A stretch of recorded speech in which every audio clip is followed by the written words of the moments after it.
pasaje así: me acuerdo de tu fe sincera, pues tú tienes la misma fe que primero estuvieron llenas tu abuela y Loida tu madre Eunice, y sé que esa fe sigue firme en ti, le dice Pablo a Timoteo. Vamos a leerlo otra vez, está en pantalla. Me acuerdo de tu fe sincera, pues tú tienes la misma fe que primero estuvo llena tu abuela Loida y tu madre Eunice, y sé que esa fe está firme en ti, le dice Pablo a Timoteo. Esta reflexión, esta palabra la he titulado herencia o legado. Uno le puede dejar a los hijos una herencia o les puede dejar legado.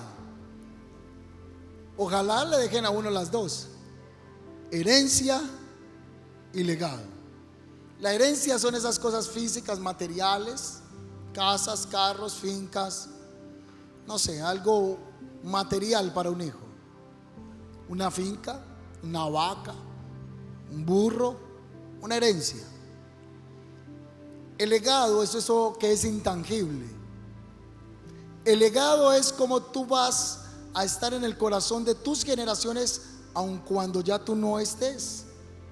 Cómo tus hijos van a caminar para el Señor.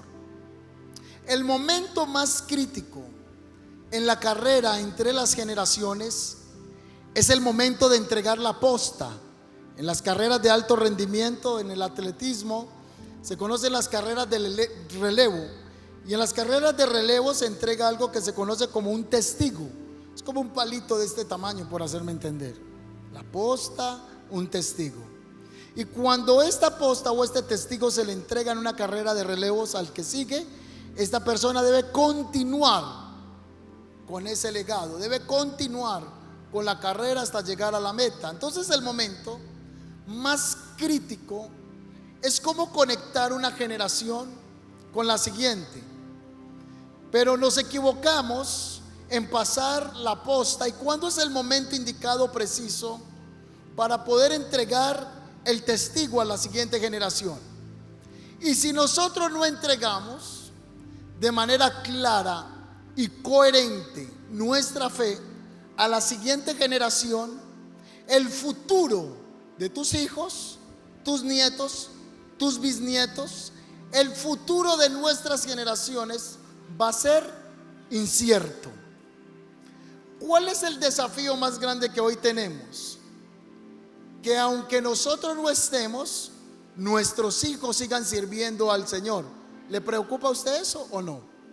Creo que esa debiera de ser una de las preocupaciones más grandes de nosotros y uno de los trabajos en los que debemos enfocarnos. ¿Cómo nuestras generaciones van a seguir sirviendo al Señor?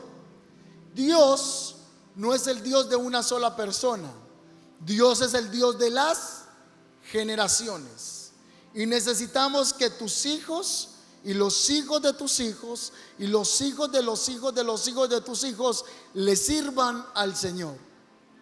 En la antigüedad, cuando un padre le entregaba la herencia o el legado, más bien el legado religioso o de fe a los hijos, les entregaba algo que se llamaban los terafines. Eran como unas estatuillas. Entonces el padre le decía: este es el Dios en el que yo creo. Baal, Astarte, Astarot, cual fuera el Dios, Dios de los babilonios, el Dios de los cananeos, el Dios de los fereceos, de los eneos, de los asirios, ¿cuál era el Dios de ellos? Entregaban su generación la impartición de su fe. Pero cuando Dios se le aparece a Abraham, Abraham sale de un lugar llamado Ur de los caldeos. Su padre se llamaba Taré y era un sacerdotisa, un sacerdote del dios Tamuz, el dios Sol. Pero cuando Abraham tiene esa experiencia que el Eterno lo llama, usted va a encontrar que Abraham no puede encasillar a Dios en una frase, sino que históricamente se comienza a conocer como el Dios de Abraham, el Dios de Isaac y el Dios de Jacob. No podían encasillarlo en una frase. Tenían que decir: Él es el Dios de Abraham, Él es el Dios de Isaac, Él es el Dios de Jacob. Muchos de los que estamos acá venimos de prácticas que nos enseñaron los padres, los abuelos, donde teníamos que adorar una virgen, un santo, donde teníamos que consagrarnos a una deidad, y esa fue la fe generacional que tenemos. Muchos venimos de casas donde ni siquiera se hablaba de ninguna religión, de ningún tipo de relación espiritual. Entonces hay una cultura de un desapego, de una creencia del Dios Todopoderoso, una creencia ateísta, una creencia separada de Dios. Y hoy estamos en una generación más sumergida en el metaverso y en la realidad virtual que en la verdadera realidad que vivimos. Hoy estamos viviendo una generación de la despersonalización. Hoy estamos viviendo una generación del esoterismo, de la brujería, de la hechicería, del antisemitismo. Hoy estamos en una generación que nos están hablando de la nueva postura del género fluido, de la confusión de identidad. Niña, tú no eres una niña. Aunque tú tienes vaginita y tienes seno, tú te puedes poner un pene. Al hombre le dicen: si tú te quieres poner senos, te puedes poner senos. Si te quieres quitar el pene, te lo puedes quitar. Hoy en nuestro país, por cierto, a la salida se puede firmar un documento en el que nos estamos uniendo.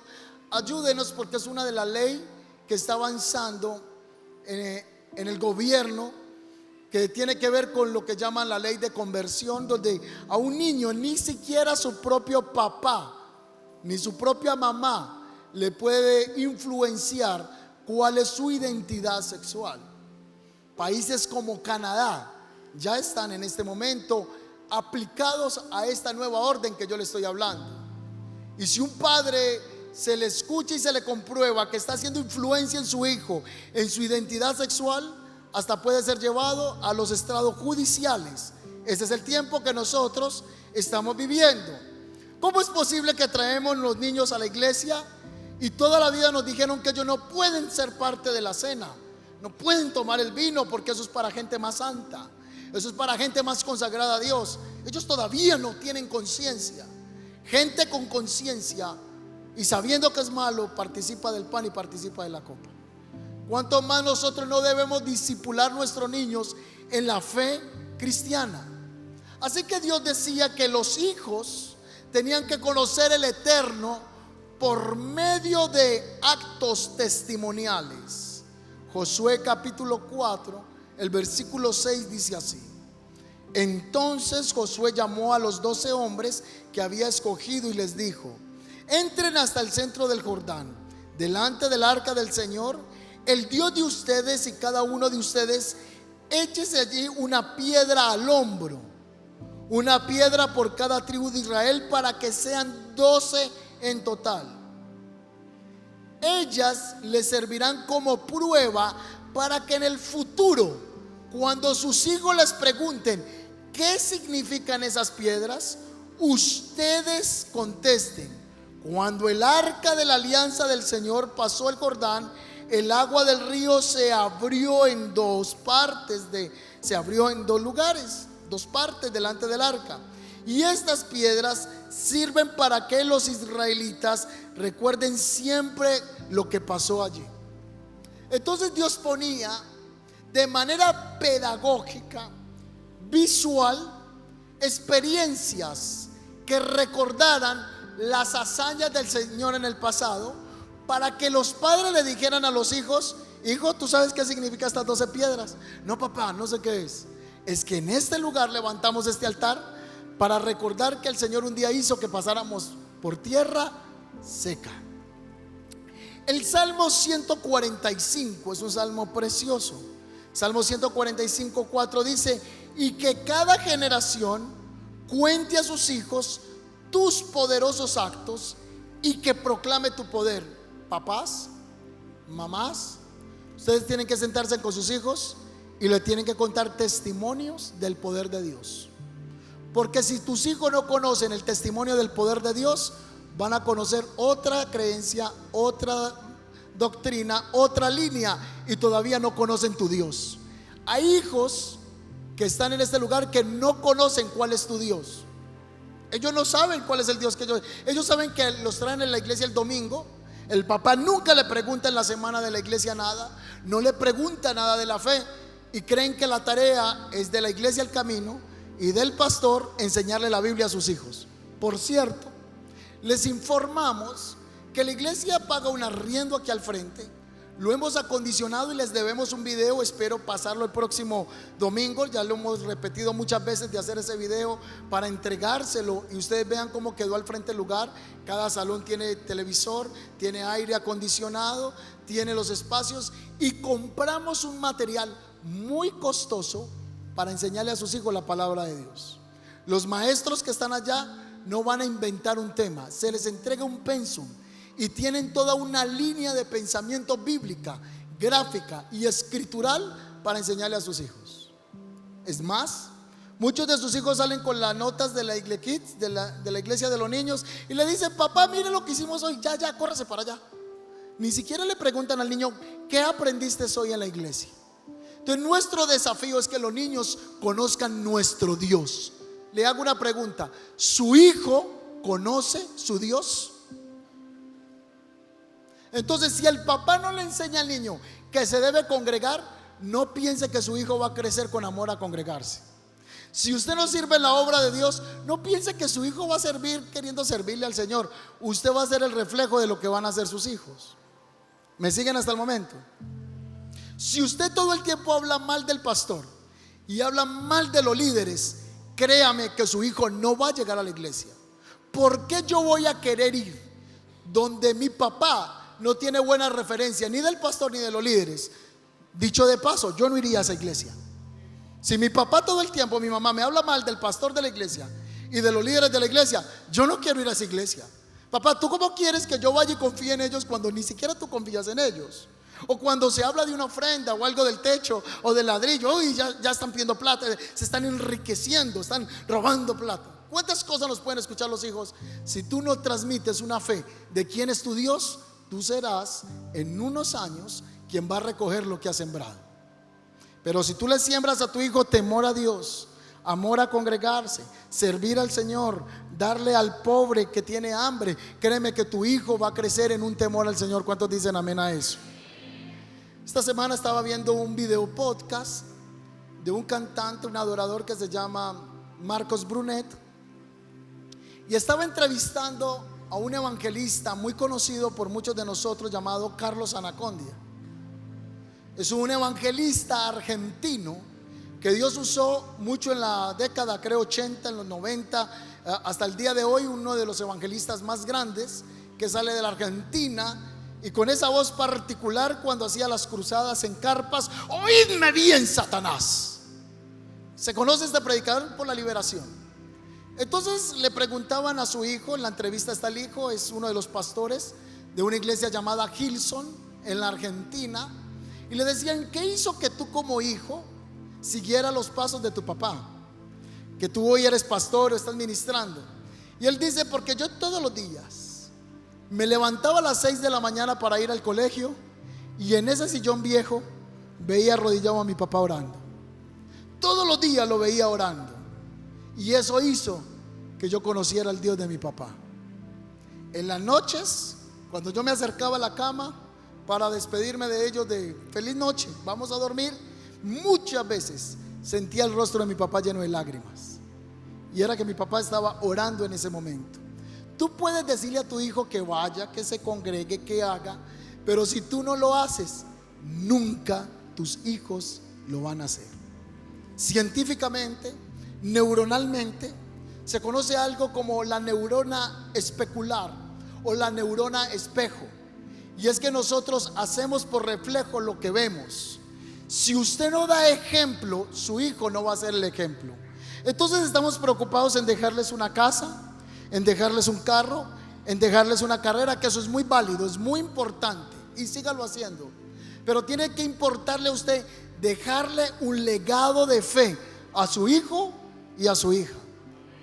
Yo me acuerdo pequeño ir a la iglesia y las sillas no son como estas. Estas son sillas VIP, hasta uno se duerme. Bueno, yo he visto gente que se duerme en el culto. Yo veo gente que me empieza a llamar por allá atrás y empieza: ¿qué hubo? ¿Qué hubo? Las sillas eran de madera y eran largas. Esas sillas de iglesias de ahora años no tenían espaldar. Y ahí yo me la pasaba molestando. Y recuerdo muchas veces que me caí de la banca con todos los amiguitos en la iglesia. Y el pastor: Esteban, otra vez. Y ya yo asustado ahí en la iglesia. Me caí muchas veces por estar molestando en las bancas. Pero crecí escuchando la palabra de Dios. Y yo predico hoy la palabra del Señor por escogencia divina de parte del Señor. Porque ya si Dios lo había querido y por su gracia me llamó a predicar la palabra. Pero también porque tuve un ambiente en el que fui a una iglesia, escuché la palabra y la palabra quedó ahí. Quiero darle una palabra de ánimo a los padres y a las madres que han sembrado la palabra de Dios en un hijo o en una hija y hoy no están buscando de Dios y están lejos. Y usted siente que usted fracasó en la transmisión de la fe a la siguiente generación. Le quiero decir que esa palabra, donde quiera que esté su hijo, ya la tiene en el corazón. Como el hijo pródigo. Cuando el hijo pródigo estaba comiendo con los chanchos, con los marranos, entonces el hijo pródigo se levantó y dijo: me levantaré e iré donde mi padre y le diré: Padre, he pecado contra el cielo y contra ti, ya no soy digno de ser llamado tu hijo. Mire que él tenía el conocimiento dónde estaba la casa del Padre. Si usted le ha predicado a sus hijos y hoy no está buscando del Señor, esa palabra la tienen arraigada en el corazón. Hay una palabra que dice en Apocalipsis que todas tus lágrimas están en el redoma de Dios. Y lo que tú has sembrado en el corazón de tu hija y de tu hijo, que tiene que ver con el temor al Señor, esa palabra, esa semilla en el tiempo del Señor va a traer un fruto sobreabundante, porque todo lo que el hombre siembra, eso va a cosechar. ¿Cuántos dicen amén a eso? Dele un aplauso al Señor.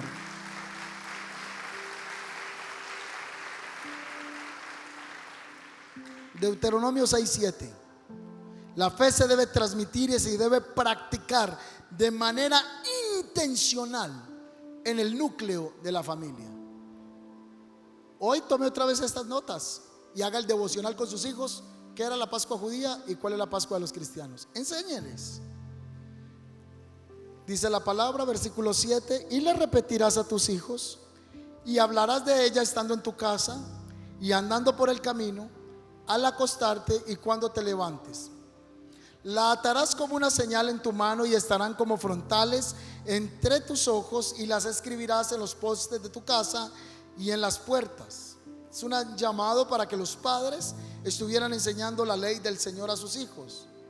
Deuteronomio capítulo 4:9 dice: pero cuidado, asegúrate de nunca olvidar lo que vistes con tus propios ojos. No dejes que esas experiencias se te borren de la mente mientras estés vivo, y asegúrate de transmitirla a tus hijos y a tus nietos. Transmite la fe a tus hijos y a tus nietos. Sería bueno que estos días ustedes en la casa sienten sus hijos y mediten en un testimonio que le puedan contar a ellos de algo que el Señor los sanó, de donde el Señor los sacó, los liberó. Algo que comience a mostrarle a sus hijos el poder de su Dios. Amén. Que el Dios más grande que ellos tengan no sea Thor, ni Superman, ni Batman, sino que el superhéroe más grande para ellos sea Jesucristo y los hechos portentuosos que Él ha hecho con nuestras vidas. ¿Cuántos dicen amén a eso? Finalizo con esto. Si ustedes miraron bien el pasaje bíblico que yo le leí al iniciar, cuando Pablo elogia la fe de Timoteo, él le dice que esa fe había estado primero en Loida y en Eunice. Loida es la abuela, Eunice la mamá. Quiere decir que las abuelas pueden influenciar en sus generaciones, o a través de la fe y a través de la oración. Mire, hay muchos hogares que están sostenidos por la oración de su abuela. Hay muchos hogares que se han sostenido por la oración solo de esa mujer en la casa. ¿Y cómo le puedo comprobar esto? Yo quiero que usted vaya y mire un pasaje bíblico que está en Hechos capítulo 16 versículo 1. Me adelanto en la enseñanza para ir finalizando. Después llegó a Derbe y a Listra, y aquí había allí cierto discípulo llamado Timoteo, hijo de una mujer judía creyente, pero, mire el pero de padre griego. Entonces, la mayor influencia de fe en la vida de Timoteo no fue el papá, fue la mamá y fue la abuelita, porque eran mujeres que eran temerosas de Dios, y esa fue la mayor influencia que tuvo Timoteo de la fe. Entonces estamos en un peligro si no transmitimos la fe a nuestros hijos. Estamos en un peligro si no transmitimos el mensaje de salvación. Esta mañana tomé esto como de parte del Señor para su casa, para sus hijos, para sus nietos, un llamado responsable a transmitir a la siguiente generación el evangelio. Yo hoy profetizo que esta bodega se hace insuficiente, se hace pequeña, se hace incómoda, se hace estrecha para las multitudes generacionales que vendrán en los próximos meses a conocer del Señor en este lugar. ¿Cuántos dicen amén? Yo de usted se conectaba más con esta palabra, lo vuelvo a declarar. Profetizamos que esta bodega se hace pequeña, insuficiente para contener las multitudes de generaciones que llegarán a conocer el mensaje de salvación. ¿Cuántos dicen amén a eso? Dios va a levantar aquí hombres y mujeres con una carga generacional. En vez de estar criticando a los muchachos que como se peinó, que se puso la gorra de lado, que se la puso para atrás, que se la puso vino tinto, que a usted no le importe eso. Bendiga la vida de los jóvenes. Ay, se pintó el cabello verde, va para el infierno. No, para el infierno va usted por la lengua que tiene. No se vaya, la gracia de Cristo lo alcance también.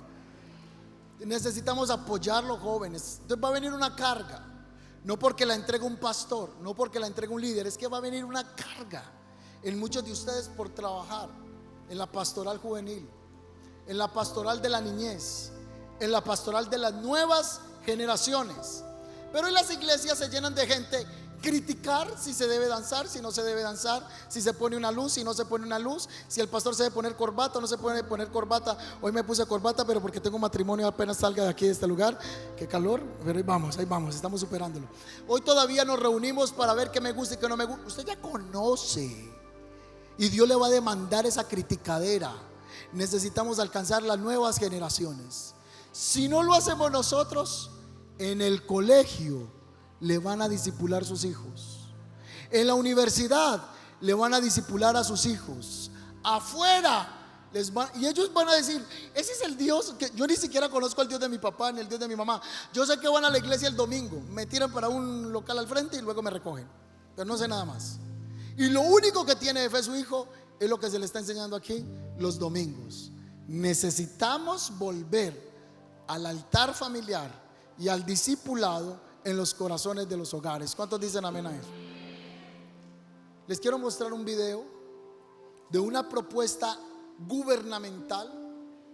Y ya saben que la Agenda 2030 está generando una alineación a nivel global del pensamiento de la identidad de género que deben tener nuestros jóvenes. Hoy un hombre se puede decir que tiene 60 años y dice que él es un niño encerrado en el cuerpo de un hombre de 60 años y que es un pedrasta o que es un abusador de menores. Hoy a una persona se le puede decir que se puede casar con un perro, con un gato, o lo que vimos aquí en la predicación hace 15 días, un hombre que se casó con una pizza. ¿Cómo es posible? Sí, se casó con una pizza. Se llevó la pizza y yo no sé cómo quedó ese queso que tenía ahí, esa pizza ya está súper podrida y llena de hongos. Otros se casan con perros, otros se casan con caballos. Hoy la verdad es lo que tú creas. Y muchos de los jóvenes, según las estadísticas de una organización en los Estados Unidos llamada Barna, la mayoría de nuestros jóvenes que vienen a la iglesia no saben que es Jesús, y otros no creen que Él sea Dios. Un gran porcentaje de los jóvenes que van a las iglesias no creen en la existencia del malo de Satanás y creen que el Espíritu Santo es un invento de la iglesia. Según las estadísticas, la iglesia hoy se ve más como una institución de hombres que un lugar donde la gente es edificada y restaurada por el poder transformador del Evangelio. ¿Por qué estamos tan preocupados en la iglesia El Camino? Porque yo un día me voy a morir y usted un día se va a morir. Un día usted y yo no vamos a estar acá. Entonces vamos a salir y necesitamos que la nueva generación continúe. Hoy yo estoy predicando 2 veces por semana, cada 2 días predico. Pero va a llegar el momento que la iglesia está creciendo y necesitamos levantar las nuevas generaciones. Yo me gozo cuando veo a los niños aquí brincando, cuando los veo danzando en este lugar, porque estamos creyendo que llegará el momento que ellos le van a coger fastidio y odio a discotecas, a lugares. Ya el lugar preferido no va a ser fase 2, ni los lugares de prostitución ni de striptease en Medellín. Los lugares preferidos serán altares de adoración y altares que rindan el culto al nombre que es sobre todo nombre, al nombre de nuestro Señor Jesucristo. Amén. Préstele atención a este corto video y luego oramos por la niñez. Vamos a ponerlo también en transmisión. Supuesto cuento infantil hace esa representación. Está pasando. Y todas aquellas personas, lobbies, partidos políticos o estamentos que lo promueven y financian son cómplices de este tipo de abuso contra los niños. El niño Jesús no odia a los mariquitas es un cuento para colorear destinado, según ponen sus propios autores, a niños a partir de los 4 años de edad. El libro es un auténtico decálogo de odio hacia los cristianos y confusión para los más pequeños. Y en mi opinión personal, como policía, diría que incurre en 2 ilícitos penales claros: un presunto delito de odio y un presunto delito de provocación sexual entre menores. Y ahora os voy a mostrar 4 claros ejemplos de ello. Por ejemplo, la actividad 3. Bueno, ya veis que el dibujo lo dice todo. Hay gente mala a la que no le gustan los homosexuales. Ellos creen que los hombres deben besarse solo con mujeres y las mujeres solo con hombres. A veces incluso matan a la gente solo por ser homosexual. Imagina que te hiciesen daño solo por darle un beso a la persona que te gusta. Actividad 3. ¿Puedes dibujar en las banderas de estos fanáticos los símbolos de estas religiones que han condenado y asesinado a personas homosexuales en algún momento de la historia? Pasamos a la actividad 4. En este dibujo pues ya veis que están explicando varios tipos de tortura a los más pequeños, diciendo: oh no, varios homosexuales han sido atrapados por la Inquisición. Lee las descripciones de los cuadros inferiores y escribe el número de cada método de tortura en el pecho del verdugo correspondiente. Método 1. Garrucha. Te suben y te bajan hasta que se te salen los huesos de su sitio. Método 2. Tormenta de agua. Te hacen beber agua hasta que te explota la tripita. Método 3, el potro. Te estiran hasta que la carne y los huesos se rompen. Pasamos a la actividad 6. Hay gente que piensa que la homosexualidad es una moda y que estamos perdiendo los valores. Eso es mentira. Los homosexuales han existido desde siempre. En la antigua Roma, en la cultura azteca, en las tribus del salvaje oeste, había samuráis mariquitas, gladiadores mariquitas e incluso los famosos espartanos se abrazaban desnudos entre ellos. Enredo de pitos, actividad 6. Alguien está teniendo coitos anales consentidos con el joven Bartolomé, pero ¡oh no! Los pitos se han enredado entre sí. ¿Puedes ayudar a Bartolomé a averiguar quién le está conociendo carnalmente por detrás? Y por último, la actividad 11.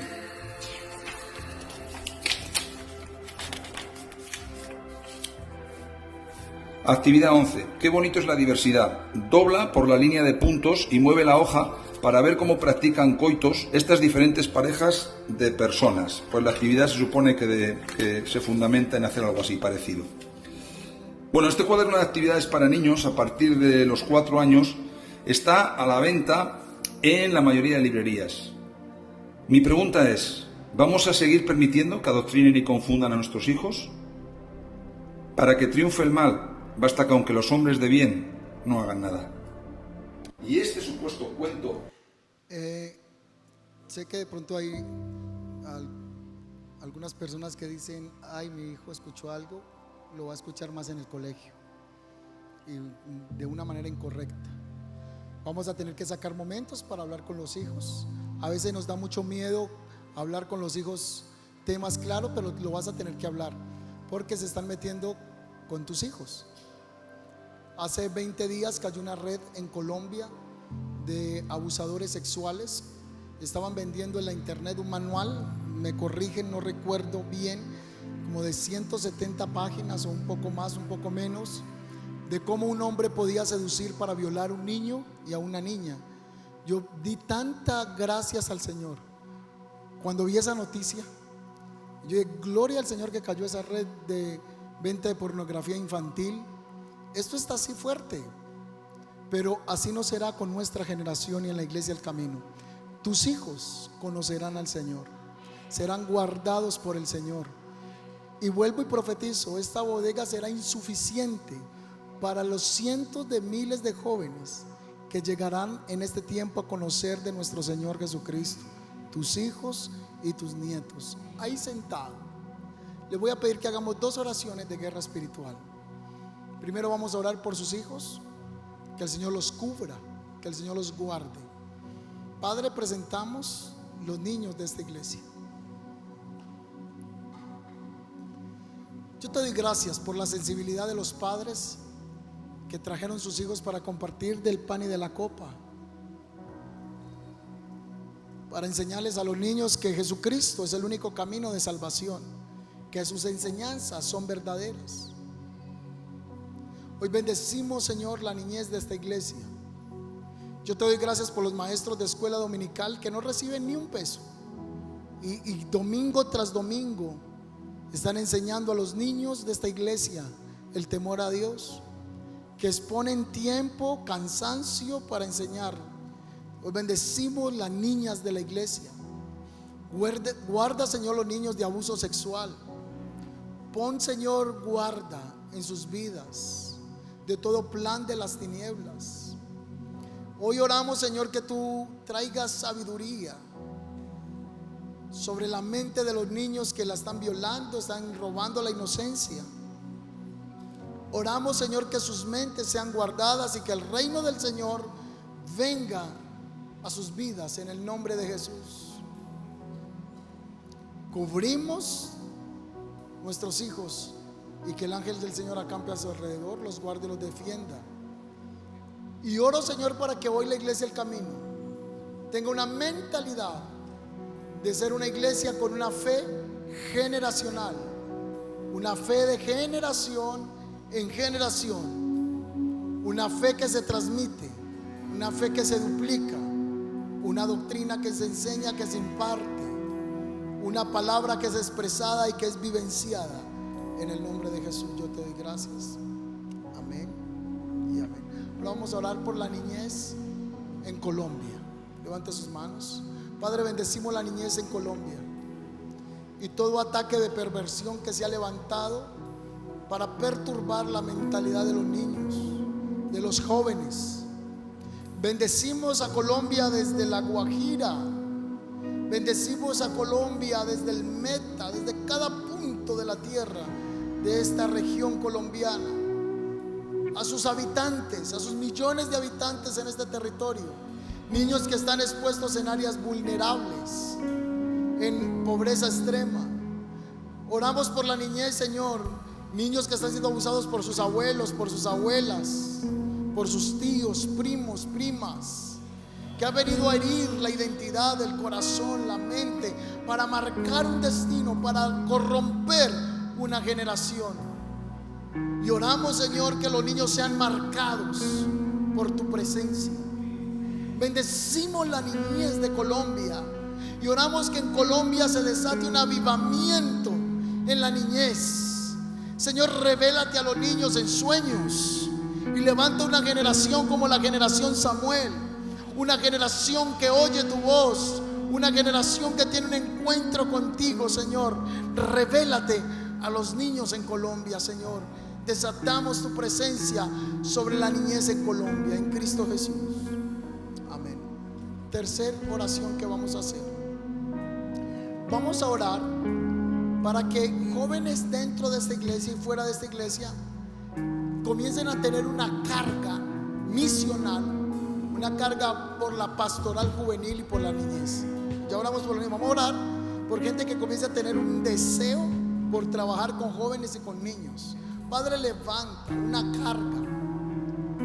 carga en juventudes, para que venga un amor por la niñez, un amor por los jóvenes, para que nuestra fe sea una fe generacional, una fe que se transmite, Señor, a la siguiente generación.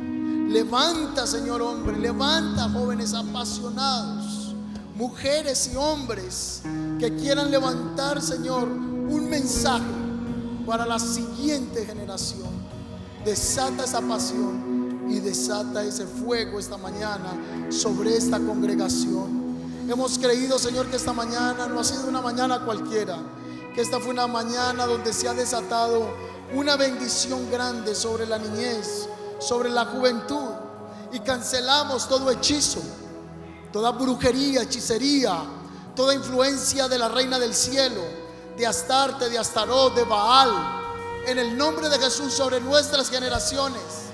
Toda corrupción mental, toda inmoralidad sexual, toda perversión en la mente, Señor, se rompa de nuestras generaciones, y que sea la influencia del Espíritu Mayor, el Espíritu de Cristo, el Espíritu que reposó en Yeshua, sea el Espíritu que repose sobre nuestras vidas y sobre nuestras generaciones.